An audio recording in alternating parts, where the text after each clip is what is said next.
Assalamualaikum warahmatullahi wabarakatuh. Saya Rizky Nuriyati akan menjelaskan materi tentang manajemen proyek. Manajemen proyek adalah suatu metode untuk mengelola suatu proyek dengan efektif dan efisien. Sistem ini hadir sebagai perangkat untuk membantu mengelola kegiatan-kegiatan berbentuk proyek. Tanpanya, suatu proyek akan sulit dieksekusi baik dari segi biaya, waktu, atau bahkan kualitasnya. Proyek dianggap sukses jika sistem yang dihasilkan dapat diterima oleh pelanggan, sistem informasi yang dihasilkan tepat waktu, sistem informasi yang dihasilkan sesuai dengan anggaran, serta proses pengembangan sistem memiliki impak minimal pada operasi-operasi bisnis yang berkesinambungan. Penyebab dari kegagalan suatu proyek yaitu kegagalan dalam mengelola perencanaan, kurangnya komitmen organisasi pada metodologi pengembangan sistem, mengambil jalan pintas tanpa melalui metodologi penelitian, komitmen dini dalam menetapkan anggaran dan jadwal, teknik estimasi yang kurang baik, serta kurangnya keterampilan manajemen. Fungsi-fungsi manajemen proyek yaitu scoping, planning, estimating, scheduling, organizing, directing, controlling, and closing. Di sini saya akan menjelaskan manajemen proyek dalam proyek Tol Bogor Ring Road atau proyek BOR Seksi 3A. Proyek pembangunan Tol BOR Seksi 3A merupakan proyek lanjutan dari PT Marga Sarana Jabar.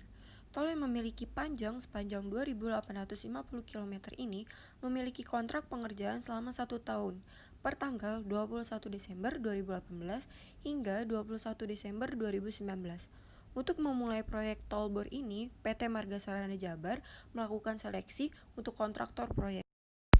Dari 4 kontraktor, yang terpilih sebagai kontraktor adalah PT PP Persero dan yang menjadi konsulen adalah PT Indek Eskapindo. Pada pelaksanaan proyek, terjadi insiden pada tanggal 10 Juli 2019, yaitu ambruknya balok penyangga yang disebabkan karena tidak kuat sehingga melengkung dan mengakibatkan beton terjatuh.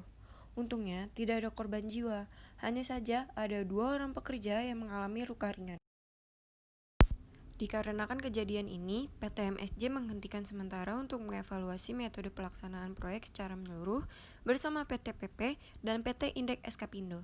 Tim proyek melakukan evaluasi yang mengubah peraturan dan prosedur serta mengumpulkan orang yang terlibat untuk mengevaluasi metode kerja. Komisi K2 dan PT Jasa Marga mengganti General Manager Kontraktor Pelaksana dan tim leader konsultan manajemen konstruksi. Seharusnya PT PP Persero membayar denda sebesar 1 miliar, namun pada akhirnya PT PP Persero tidak dikenakan denda karena proyek akhirnya memperpanjang kontrak. Karena selama kontraktor masih memenuhi kewajibannya, maka tidak ada denda yang akan diberikan. Dalam perpanjang kontrak tertulis bahwa kontrak diperpanjang hingga 30 April 2020. Namun, pada tahun 2020, Indonesia terdampak virus COVID-19 yang menghambat proyek dan akhirnya proyek mengalami keterlambatan.